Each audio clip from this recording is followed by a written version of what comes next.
Hello, and welcome to Tobin Daily. I'm JNS Editor-in-Chief Jonathan Tobin.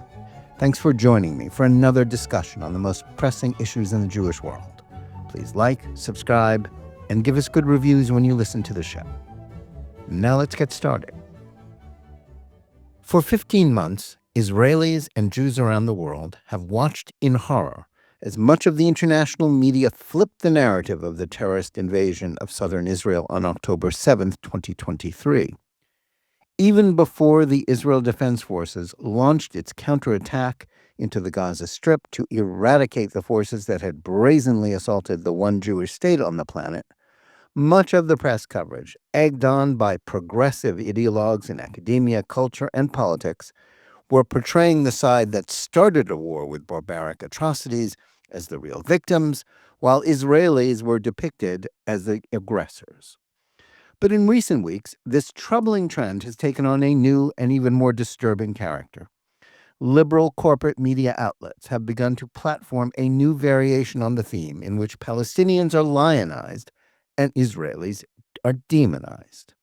Instead of just concentrating on smearing Prime Minister Benjamin Netanyahu as an authoritarian who is pursuing a war to hold on to office, or accepting misleading and downright false accounts of casualties and atrocities suffered by Palestinians in Gaza that allege the campaign against Hamas is a genocide, a new variation on the theme is taking hold.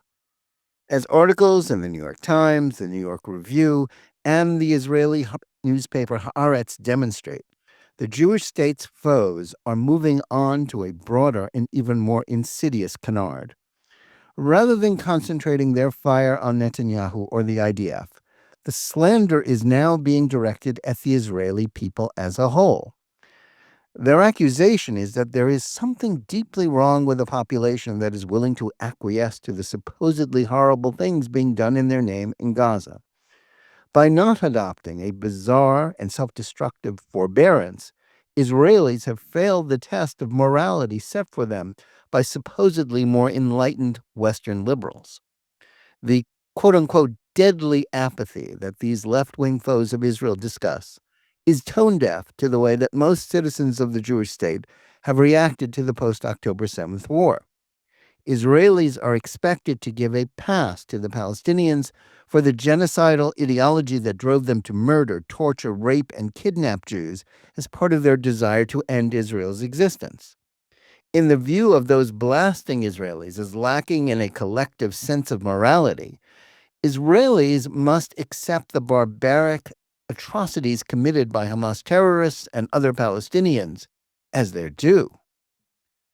Rather than advocacy for a humanitarian goal, this is a new form of an age-old blood libel in which the Jews are singled out for opprobrium for sentiments that would be universal in any country put in a similar situation. Israelis are aware that terror groups like Hamas have proclaimed their genocidal goal of destroying their state and engaging in the sort of mass slaughter for which October 7th was merely the trailer. And the release this week of a video of Liri Albag, a 19-year-old IDF soldier who has sat in Gaza for 450 days after being kidnapped on October 7th, is just the latest evidence that it is Hamas that is guilty of cruelty and brutality, not Israel. As such, the overwhelming majority of Israelis have come to the rational conclusion that any sane people would embrace, namely that Hamas must not merely be defeated, but prevented from ever having the opportunity to repeat their crimes, as they have promised they will if given the chance. Yet to anti-Zionist Jews, such as the authors of many of these hit pieces denouncing Israeli apathy about Gaza and other enemies of the Jewish state, this perfectly normal response to a horrific attack on their country and the brutal treatment of their fellow citizens is somehow proof that Israelis aren't merely being misled, but instead lack human decency or empathy.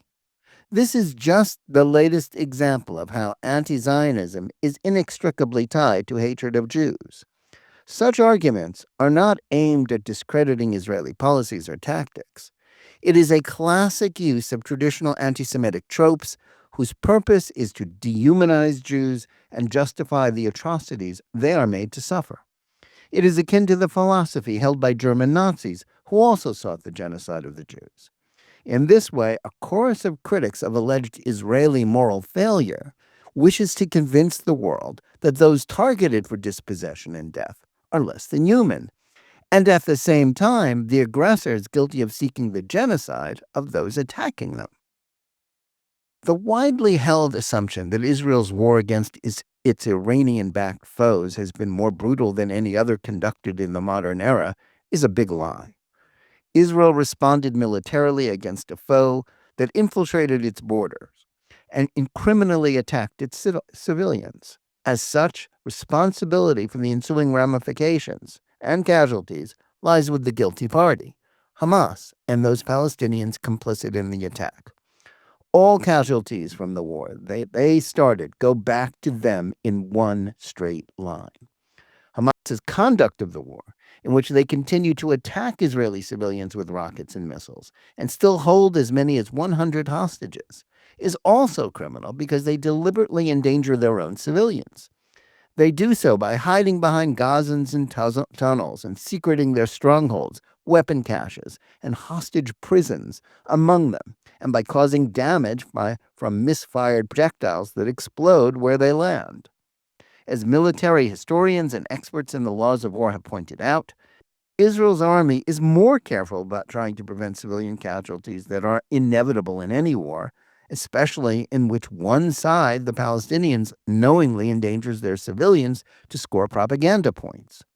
The obviously inflated Palestinian casualty figures produced by the Gaza Ministry of Health mix Hamas combatants, who likely make up about half of the total of those killed or wounded, with civilians to convince a credulous world that just about everyone impacted in Gaza is a woman or a child. But Israel's conduct in this strip has produced fewer civilian casualties in terms of the percentage of the population than any other modern example of urban combat.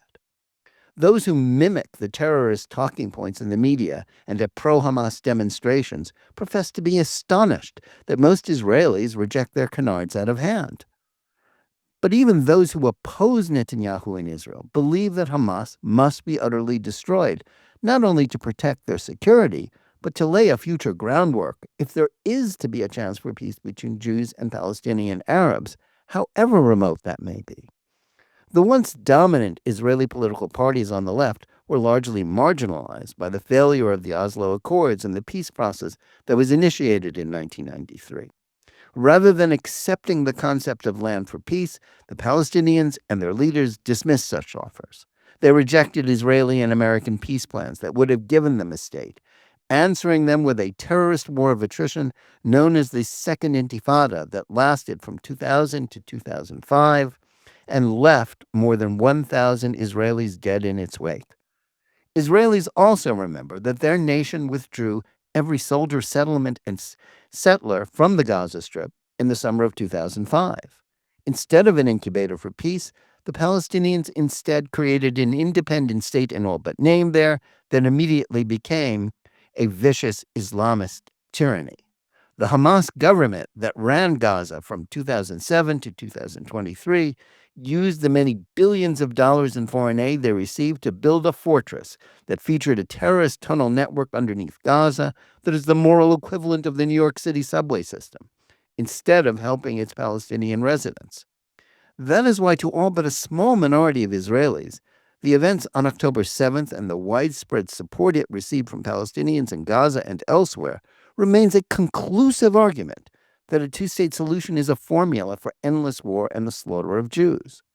That is also why, whether or not they wish to replace Netanyahu as prime minister, they are fully in favor of the war against Hamas in Gaza. In adopting such an attitude, Israelis are behaving no differently than any country that has been assaulted by a deadly foe led by extremists, like the fanatics that run and fund Hamas would have done. It's contrary to the apathy argument that portrays them as indifferent to the suffering of the Palestinians sacrificed by Hamas. The Jewish state has demonstrated great humanity with respect to their foes. From the beginning of the current war, Israel has allowed a steady stream of supplies of food, fuel, and other essential goods to be shipped into Gaza, including those areas where Hamas still prevails. The difficulty in getting food to Gazans is not due to hard-hearted Israelis obstructing the flow of aid, but to the fact that Hamas and criminal Palestinian gangs have stolen the majority of the aid brought in by humanitarian groups, most of which are compromised by their connections to the terrorists.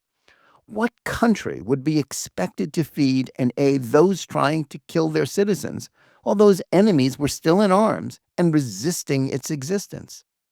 Hamas could have ended this war at any point since October 2023 by releasing the hostages and accepting Israeli offers in which the terrorists would be allowed safe passage out of Gaza. They hold on because they believe that their propaganda will convince the West to turn on Israel and someday hand it to them on a silver platter. Those who participate in pro-Hamas demonstrations are not just engaging in anti-Semitism with their "from the river to the sea" and globalize the Intifada chants. Like the journalists who accept the false narrative in which Israel is branded as the villain in the war that began on October 7th, they are helping to prolong the war.